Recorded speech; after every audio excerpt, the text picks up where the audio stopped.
उस रोज मैं बिजनोई नगर के लिए निकला था, जो कि 3 घंटे का सफर था ट्रेन से।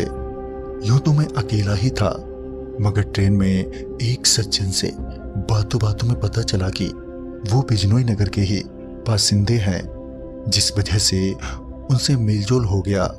हम दोनों ट्रेन से तकरीबन 11 बजे के आसपास उतरे।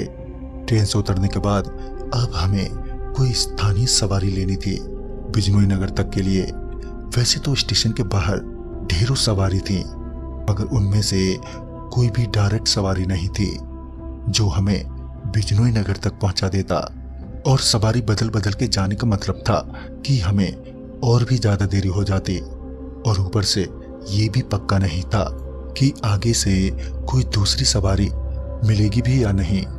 काफी सोच विचार करने के बाद उन सज्जन ने कहा, अभी तो 11 ही बजे हैं, यहीं थोड़ी दूर पर एक चौक है जहां से हमें अभी भी बिजनोई नगर के लिए बस मिल सकती है। उनके इतना कहते ही मैंने कहा, चलो फिर वहीं चलते हैं। और फिर हम दोनों उस चौक की तरफ चल पड़े। चलते चलते मैं उनसे आगे निकल जाता था, क्योंकि उनकी गति मेरी तुलना में काफी कम थी, जिस वजह से मुझे या तो धीरे चलना पड़ता या फिर बीच बीच में रुकना पड़ता। फिर जब हम चौक के करीब पहुंचे तो मैंने देखा कि एक बस वहां पर खड़ी हुई है और उस बस का कंडक्टर बिजनोई नगर की आवाज लगाए जा रहा है।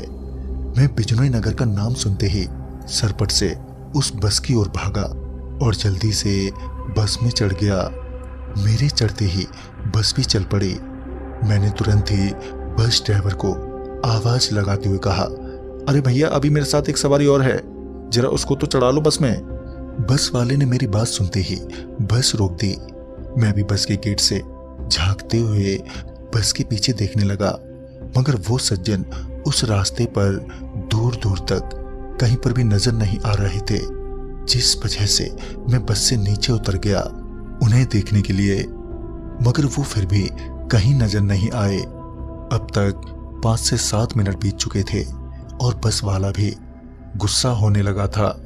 बस वाले ने मुझसे कहा, अगर चलना है तो चलो, अब और नहीं रुक पाएंगे। मुझे समझ नहीं आ रहा था कि अब क्या करें। अंत में मैंने जाने का फैसला किया और बस में चढ़ते ही बस वहां से एकदम से चल पड़ी। बस में बैठे बैठे उसी आदमी के सोच में पड़ा था कि आखिर वो आदमी अचानक से कहां चला गया। वो ठीक तो होगा। अभी ये सवाल मेरे को कचोड़ी रहे थे कि तभी बस एक झटके से रुकी। बस के रुकते ही बस में कोई चढ़ा।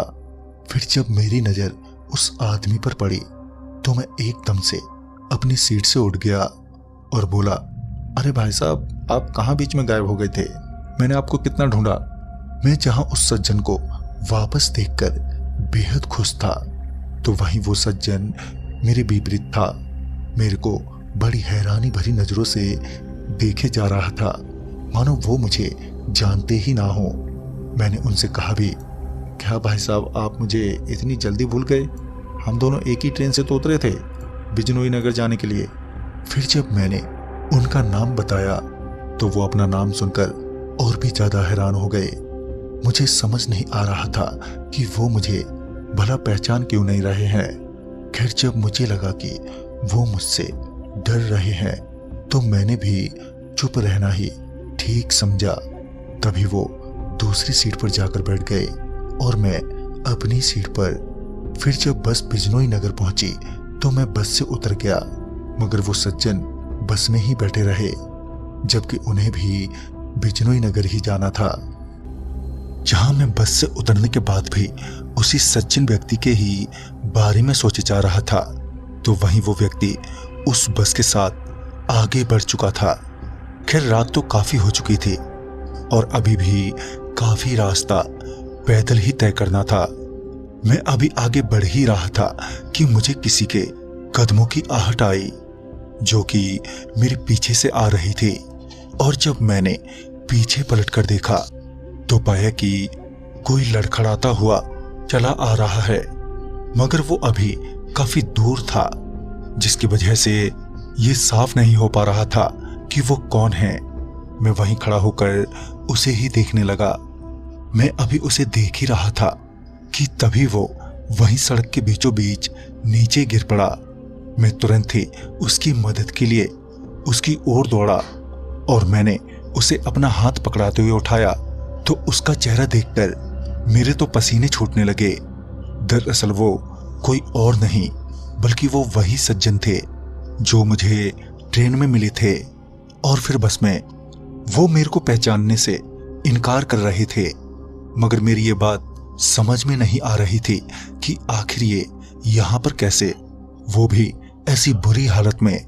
मैं अभी उनसे पूछने ही वाला था कि ऐसा कैसे हुआ कि तभी उसने मेरे से कहा, अरे तुम कहाँ चले गए थे मेरे को वहां अकेला छोड़कर?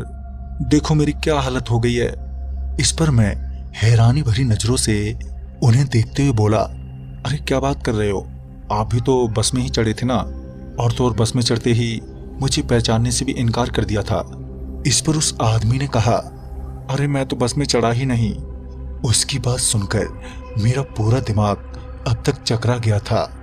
मुझे जल्दी से किसी तरह उस आदमी को अस्पताल पहुंचाना था।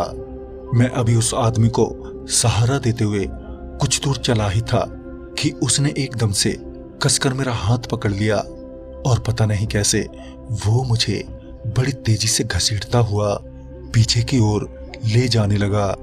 लगातार सड़क पर घसीटे जाने के कारण मेरा पूरा शरीर बुरी तरह से छिल चुका था और तो और मेरे घुटनों की हड्डियां भी साफ साफ दिखाई देने लगी थीं। जब दर्द बर्दाश्त से बाहर हो गया था तो मेरी आंखें बंद पड़ गईं। फिर जब मेरी आंख दोबारा खुली तो मैं ठीक उसी चौक पर पड़ा था जहां से मैंने बस पकड़ी थी, मगर हालात अब बिल्कुल बदल चुके थे।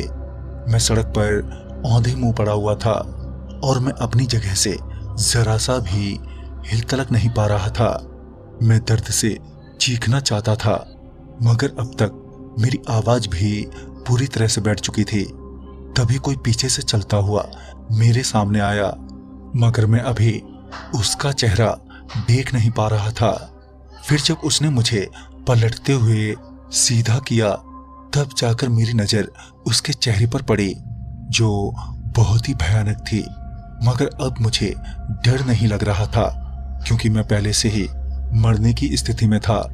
तभी वो मेरा हाथ पकड़कर घसीटते हुए कहीं ले जाने लगा कि तभी पीछे से लोगों के चिल्लाने की आवाजें आने लगी और तभी कुछ गाड़ियां भी एक एक करके वहां पर पहुंच गईं।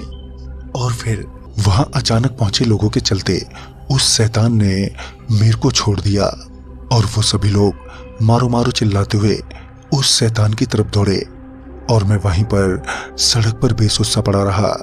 फिर कुछ देर बाद वो लोग वापस लौटे और मेरे को अस्पताल ले गए, जहां मैं लगभग 7 से 9 दिनों तक भर्ती रहा।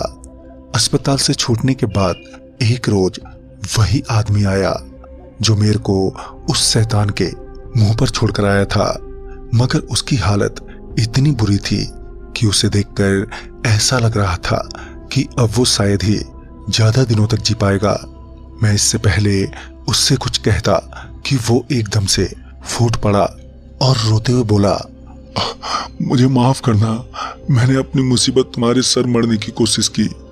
दरअसल उस रात जब हम दोनों बिजनोई नगर जाने वाली बस की ओर बढ़ रहे थे तो मुझे सड़क की दूसरी ओर कुछ चमकती हुई चीज नजर आई और मैं जैसे ही उस चमकती हुई चीज के करीब पहुंचा तो एक बेहद काला सा बच्चा था जिसके हाथ में वो चमकती हुई चीज थी।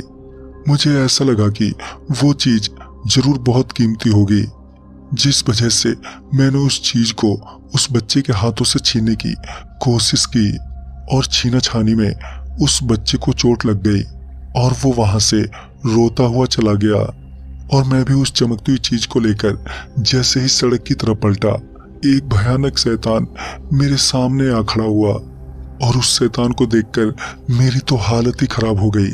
उसने मुझे अपने लंबे लंबे नाखूनों से नोचना शुरू कर दिया। वो मुझे जान से मारने ही वाला था कि मेरे मुंह से ये निकल गया कि मुझे छोड़ दो, उसके बदले में जो तुम कहोगे वो मैं करूंगा। मेरी बात सुनने के बाद उस शैतान ने कहा, ठीक है, जब तक तुम मेरे लिए दूसरे इंसान लाते रहोगे तब तक ही तुम जिंदा रहोगे। मुझे लगा कि वहां से निकलने के बाद उस शैतान से पीछा छूट ही जाएगा, मगर ऐसा नहीं हुआ। वो शैतान कभी भी कहीं भी मेरे पास आ जाता है और इंसान लाने को कहता है, और मैंने अपनी जान बचाने के लिए ही तुम्हें उस शैतान तक पहुंचाया था। मगर अब मैं बहुत थक चुका हूँ, अब मेरे से नहीं हो पाएगा। इन दिनों मैंने जितनों को भी उस शैतान के मुंह में ढकेला, उन सभी की आत्माएं अब मेरे पीछे पड़ी हैं। इतना बोलकर वो आदमी वहां से चला गया और फिर कभी वो मुझे नजर नहीं आया।